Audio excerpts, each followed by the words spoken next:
And welcome to another video. വണ്ടി customize ചെയ്ത് കഴിഞ്ഞിട്ട് ആദ്യത്തെ വീഡിയോ ആണിത്. കസ്റ്റമൈസേഷനെ കുറിച്ച് ഒരുപാട് വീഡിയോ ചെയ്യാമെന്ന് കുറേ പേര് ചോദിച്ചു. അതിൽ കൂടുതലും കേരളത്തിൽ നിന്നുള്ള ആൾക്കാരല്ല, പുറത്തുനിന്നുള്ള ആൾക്കാരുടെ ഒരുപാട് എൻക്വയറി വന്നിട്ടുണ്ടായി. പക്ഷേ ഇത് കസ്റ്റമൈസേഷനെ കുറിച്ചുള്ള വീഡിയോ അല്ല. BS3 എൻജിൻ, അതായത് ഈ വണ്ടി എടുത്തു കഴിഞ്ഞിട്ട് ഏറ്റവും കൂടുതൽ പഠിച്ചിട്ടുള്ളൊരു കാര്യം എന്ന് പറഞ്ഞാൽ ഇതിൻ്റെ എൻജിനെ കുറിച്ചായിരുന്നു. ഇപ്പോൾ BS3 യൂസ് ചെയ്യുന്ന ടീംസ് ഉണ്ടെങ്കിൽ, ഫ്രണ്ട്സ് ഉണ്ടെങ്കിൽ ഉറപ്പായിട്ട് ഈ വീഡിയോ ഷെയർ ചെയ്ത് കൊടുത്തു. കാരണം ഒരുപാട് ഇൻഫർമേഷൻസ് ഈ ഒരു എൻജിനെ കുറിച്ച് കിട്ടിയിട്ടുണ്ട്. അതുപോലെ എന്താ പറയുക, നമ്മൾ എക്സ്ട്രീം ലെവലിൽ പുഷ് ചെയ്യുമ്പോൾ നമ്മൾ എന്താണ് ഓടിക്കുന്നത്, വണ്ടിയെക്കുറിച്ചൊരു ധാരണയും അതിൻ്റെ എൻജിനെ കുറിച്ച് നല്ലൊരു ധാരണയും നമ്മൾ വെക്കുന്നത് നല്ലതാണ്. അതുപോലെ കുറേ കാര്യങ്ങൾ അറിഞ്ഞ് അത്ര റിലയബിൾ അല്ലാത്ത, ഇപ്പം പവർ ബോംബ് എന്നാണല്ലോ ഇതിനെ വിശേഷിപ്പിക്കുന്നത്. ഇത് ശരിക്കും സംഗതി ആ പേരിനൊത്ത ഒരു എൻജിനാണ്. ബോംബാണോ എന്ന് ചോദിച്ചു കഴിഞ്ഞാൽ ബോംബാണ്, എപ്പോൾ വേണമെങ്കിലും പൊട്ടിത്തെറിക്കാം. അപ്പോൾ സംഗതി എന്താണെന്ന് വെച്ച് കഴിഞ്ഞാൽ BS3 വണ്ടികളിൽ റിഫൈൻമെൻറ്റ് വളരെ കുറവായിരുന്നു. മറ്റുള്ള ന്യൂവർ ജനറേഷൻ വെച്ച് നോക്കി കഴിഞ്ഞാൽ ഭയങ്കര റിഫൈൻമെൻറ്റ് കുറവായിരുന്നു. ഓൾമോസ്റ്റ് അഴിച്ചു വിട്ട രീതിയിലുള്ള ഒരു എൻജിനാണ് ഈ ഒരു എൻജിൻ. അതൊരു സത്യസന്ധമായിട്ടുള്ള ട്രൂത്താണ്, എല്ലാവരും പറയുന്നൊരു സ്റ്റേറ്റ്മെൻറ്റാണത്. അപ്പോൾ സംഗതി എന്താണെന്ന് വെച്ച് കഴിഞ്ഞാൽ ഇതിൻ്റെ മെയിൻ ഒരു ഇഷ്യൂ, ഇതിന് ലിമിറ്റർ ഇല്ല. അതായത് ഇതിന് RPM ലിമിറ്റർ ഇല്ല. പ്ലസ് ഇതിൻ്റെ ടെമ്പറേച്ചർ കൺട്രോളിങ് വളരെ വീക്കാണ്. ടെമ്പറേച്ചർ കൺട്രോളിങ് സിസ്റ്റം ഒരു ദുരന്തമാണെന്ന് വേണമെങ്കിൽ പറയാം. കാരണം നമ്മൾ ഇതും ഡ്യൂക്കുമായിട്ട് കമ്പയർ ചെയ്ത് കഴിഞ്ഞാൽ ഡ്യൂക്കിൻ്റെ ഫുള്ളി ECU കൺട്രോൾഡ് എൻജിനാണ്. അത് കറക്റ്റ് ടെമ്പറേച്ചറിൽ കറക്റ്റ് സിഗ്നൽ കൊടുത്ത് പെട്ടെന്ന് ഫാൻ ഓണാക്കി ടെമ്പറേച്ചർ കൺട്രോൾ ചെയ്ത് നിർത്തും. അതേസമയം ഇതിനങ്ങനെ ഒരു സംഗതി ഇല്ല. ഇത് കംപ്ലീറ്റ്ലി ഒരു മാനുവൽ സിസ്റ്റമാണ്, കാർബറേറ്റർ എൻജിനാണ്. അതുപോലെ ഇതിൻ്റെ ഫാൻ ഓണാക്കുന്ന ഒരു റിലേ സിസ്റ്റമാണ്. അപ്പോൾ അതിൻ്റേതായിട്ടുള്ള ലാഗ്, ഇപ്പം NS ഒക്കെ യൂസ് ചെയ്യുന്ന ആൾക്കാർക്ക് അതിൻ്റെ ഫാൻ ഒന്ന് ഓൺ ആയിക്കാനായിട്ട് ഒരുപാട് ആഗ്രഹിക്കുന്നുണ്ടാവും. BS3 BS4ന് ഓൾമോസ്റ്റ് ആ ഒരു സെയിം ഇഷ്യൂ ഉണ്ടെന്ന് തോന്നുന്നു. അപ്പോൾ സംഗതി എന്താണെന്ന് വെച്ച് കഴിഞ്ഞാൽ ഈ ഒരു സിസ്റ്റത്തിൻ്റെ ഒരു പ്രശ്നമാണ്. ആ സെൻസറിൻ്റെ ആവാം, ചിലപ്പോൾ ആ ഓവറോൾ ഒരു കൂളിംഗ് സിസ്റ്റത്തിൻ്റെ പ്രശ്നമാവാം ഈ ഒരു ഫാൻ ഡിലേ ചെയ്ത് ഓൺ ആവുന്നത്. അതായത് കൂളൻ്റൊക്കെ തിളച്ച് മറിഞ്ഞ് ഫുള്ള് പമ്പ് ചെയ്ത് പുറത്ത് ചാടുന്ന അത്രയും ടെമ്പറേച്ചറിൽ എത്തിയതിന് ശേഷമേ കൂളൻറ്റിൻ്റെ ആ ഒരു റേഡിയേറ്ററിൻ്റെ ഫാൻ ഓൺ ആകത്തുള്ളൂ. അപ്പോൾ നമ്മൾ എക്സ്ട്രീം ഓഫ് റോഡ് പുഷ് ചെയ്യാൻ നേരത്ത്, കാരണം ഞാൻ ഒരു 2 ട്രയൽസ് പോയി വണ്ടി പണിത് കഴിഞ്ഞിട്ട്, അപ്പോൾ കിട്ടിയൊരു ഫീഡ്ബാക്കും പ്ലസ് ഇത് ഓൺ റോഡിൽ നോർമൽ യൂസ് ചെയ്യുമ്പോൾ കിട്ടിയൊരു ഫീഡ്ബാക്കും, ആ ഒരു 2 ഫീഡ്ബാക്ക് എടുത്തിട്ടാണ് ഈ കാര്യങ്ങൾ വണ്ടിയിൽ ചെയ്തേക്കുന്നത്.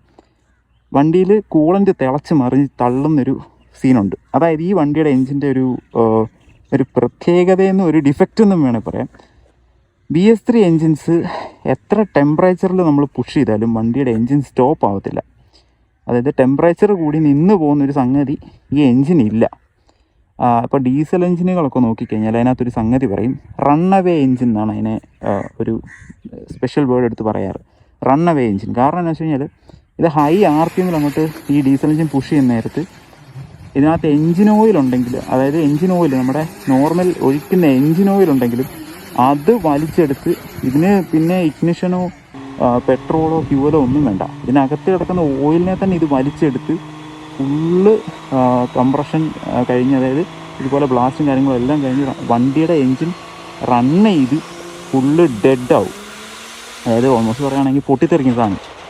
നമ്മൾ കണ്ടിട്ടുണ്ട് ഡീസൽ ട്രക്കുകളൊക്കെ ഈ റണ്ണവേ ടെസ്റ്റ് നടത്തുന്ന സംഗതിയൊക്കെ, അതിനകത്ത് എൻജിൻ പിസ്റ്റണൊക്കെ തെറിച്ച് വേറെ വഴിക്ക് പോകുന്നതൊക്കെ കണ്ടിട്ടുണ്ട്.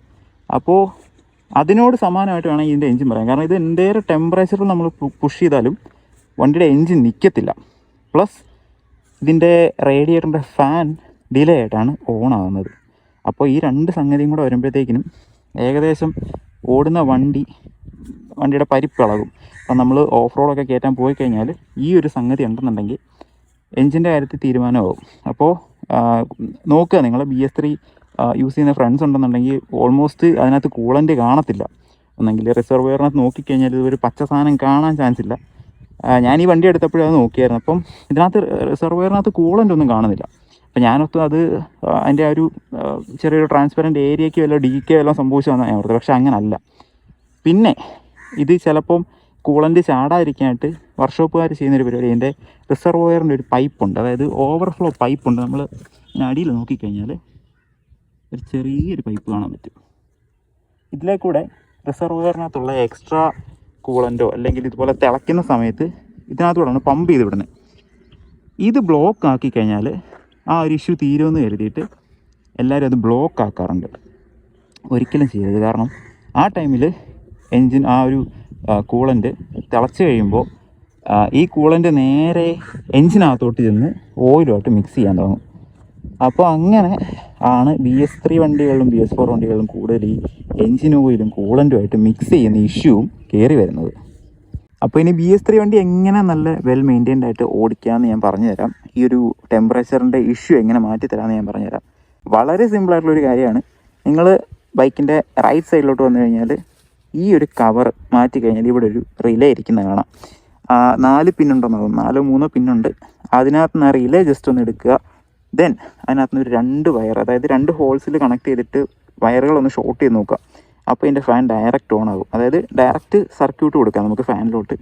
അപ്പോൾ ആ ഒരു കണക്ഷൻ നിങ്ങൾ അവിടെ നിന്ന് കണ്ടുപിടിച്ച് കഴിഞ്ഞാൽ ഇതുപോലൊരു സ്വിച്ച് സെറ്റ് ചെയ്യാം. ഇപ്പം ഞാൻ ഡയറക്റ്റ് ഫാൻ ഒരു സ്വിച്ച് കൊടുത്തേക്കാണ്. ഇപ്പോൾ എക്സ്ട്രാ ഒരു എന്താ പറയുക കൂളിംഗ് വേണമെന്ന് തോന്നുമ്പോൾ വണ്ടി എക്സ്ട്രാ പുഷ് ചെയ്യുന്നുണ്ട് ഞാൻ, അതുപോലെ റേഡിയേറ്ററിനകത്തോട്ട് അതിൻ്റെ വേണ്ടതായിട്ടുള്ള എയർ കിട്ടുന്നില്ല എന്ന് തോന്നുവാണെങ്കിൽ നേരെ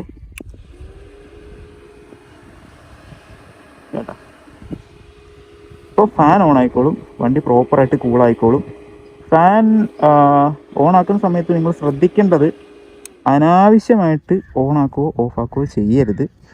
വണ്ടിയുടെ റേഡിയേറ്ററിനകത്തോട്ട് എയർ അത്യാവശ്യം ചെല്ലാത്ത സമയത്ത്, അതായത് നിങ്ങൾ ടൈറ്റ് ട്രാഫിക്കിൽ ചെല്ലുമ്പോൾ, അല്ലാന്നുണ്ടെങ്കിൽ ഇതുപോലെ ഓഫ് റോഡ് എക്സ്ട്രീം പുഷ് ചെയ്യാൻ നേരത്തെ എൻജിൻ അത്ര സ്ട്രെസ് എടുത്ത് പുഷ് ചെയ്യുന്ന സമയത്ത് മാത്രം ഇത് ജസ്റ്റ് ഓണാക്കി ഇടുക.